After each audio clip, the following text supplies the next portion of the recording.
Hai, saya Amils. Salam Kaizen. Sebelum masuk ke pembahasan, dukung channel ini dengan cara like, subscribe, and share. Sudah? Kenapa orang Jepang selalu berinovasi? Bagaimana cara negara yang kecil itu bisa menjadi negara yang berkembang? Satu kata untuk kalian, Kaizen.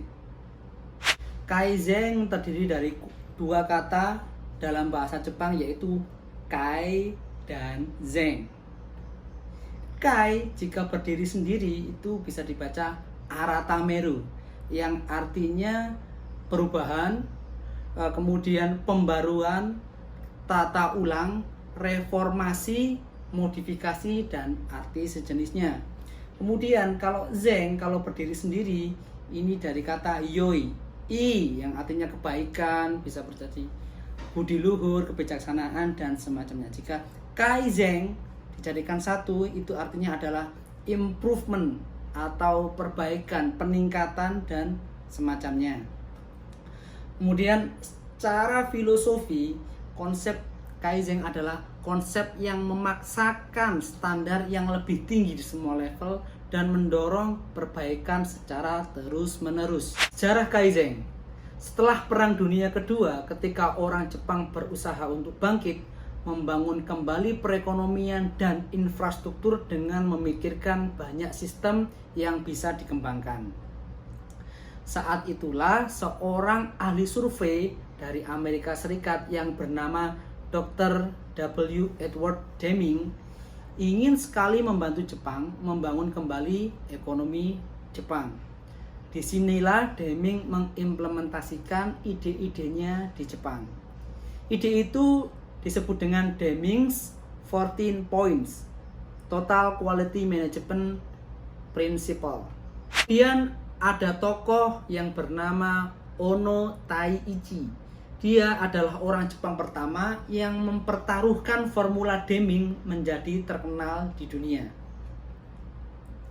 Dari dasar 14 poin Deming tadi, Ono mulai mengembangkan yang namanya Toyota Production System atau disingkat TPS. TPS juga dikenal dengan Just in Time Manufacturing.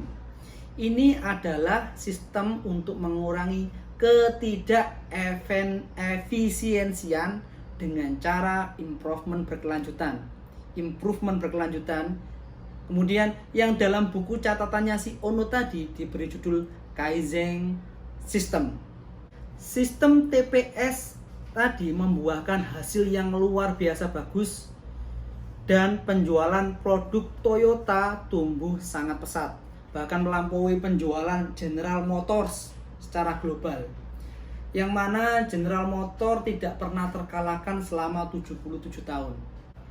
Sistem TPS juga mulai dipakai di perusahaan otomotif lain seperti Nissan, Honda, Suzuki, dan lain.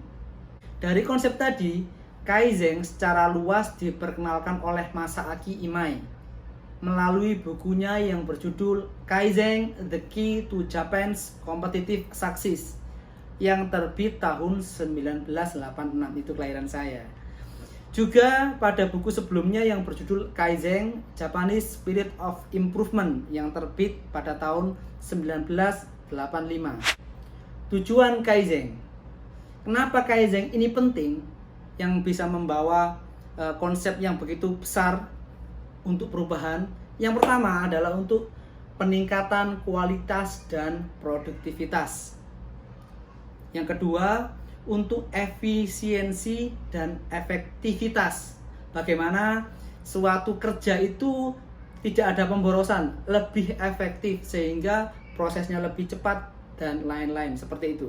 Kemudian yang ketiga ada low cost atau penghematan. Yang kita tahu dalam suatu bisnis atau pabrik misalkan, cara terbaik untuk dia mendapatkan keuntungan adalah dengan cara memperbanyak penjualan. Tetapi bagaimana jika penjualannya tetap sedikit tetapi ingin mendapat keuntungan yang lebih banyak? Dengan cara Kaizen, yaitu dengan cara penekanan cost produksi dan lain-lain. Itu nanti akan kita bahas di video terpisah. Kemudian yang keempat adalah kemudahan dan kenyamanan. Ya, kita tahu sampai saat ini banyak sekali produk yang berawal dari Kaizen. Contohnya saja motor. Dulu motor kita untuk menghidupkannya kita harus ngongkel pakai kaki, dan itu sesuatu yang tidak nyaman buat kita. Kemudian di Kaizen orang Jepang menemukan cara agar untuk electric starter itu adalah salah satu buah dari Kaizen. Kemudian yang 5 adalah penyelesaian masalah yang cepat. Kemudian pilar utama Kaizen. Ada tiga pilar utama Kaizen. Yang pertama adalah housekeeping atau pembenahan. Yang kedua adalah eliminasi waste. Yang ketiga adalah standarisasi. Kita bahas satu persatu. Yang pertama, housekeeping atau pembenahan. Di Jepang ada sistem yang namanya 5S, atau kalau kita dengar ada 5R. Seiri, Seiton, Seiso, Seiketsu, Shitsuke. Yang dalam 5R itu adalah ringkas, rapi, resik, rawat, dan rajin. Pembahasan tentang 5S akan saya jelaskan di video terpisah. Kemudian pilar kedua yaitu eliminasi waste atau eliminasi ketidakefisiensian. Ada 3, kalau kita belajar bahasa Jepang pasti tahu ini. Ada muda, murah, dan muri. Apa itu muda? Muda itu kalau artikan bahasa Indonesia itu artinya mubazir. Kita menghilangkan sesuatu yang mubazir, menghilangkan muda. Kemudian murah adalah sesuatu yang tidak balance. Ini bisa juga berarti apakah penempatan tenaga kerja tersebut sesuai dengan kapasitas kemampuannya. Itu yang nanti dipisahkan. Kemudian ada yang ketiga itu muri. Muri itu adalah sesuatu yang sesuatu yang tidak mungkin. Sesuatu yang tidak mungkin. Jadi eliminasi waste ini fokus pada ketiga item ini. Untuk lebih jelasnya akan saya buatkan video terpisah. Kemudian pilar yang terakhir adalah standarisasi. Kalau dalam bahasa Jepang itu hyojunka. Penerapannya melalui sistem PDCA. Apa itu PDCA? Yaitu plan, do, check, action. Untuk lebih jelas pembahasan tentang PDCA ini akan saya buatkan video terpisah ya. Kunci perusahaan Jepang yang sangat unggul dalam persaingan adalah kemampuannya dalam menghilangkan pemborosan dan menyelesaikan berbagai kesulitan. Saya secara pribadi membandingkannya dengan Indonesia yang justru kesulitan dengan menghemat sumber daya alam yang melimpah dibandingkan Jepang. Perbaikan mutu yang secara terus-menerus dengan just in time tidak berlaku pada manajemen di Indonesia yang lebih cenderung just in case. Apa itu just in time dan just in case? Saya akan menjelaskan pada video berikutnya. Oke, kita masuk ke bagian kesimpulan. Yang perlu diingat adalah metode Kaizen merupakan strategi yang bertujuan untuk melakukan perbaikan secara berkesinambungan.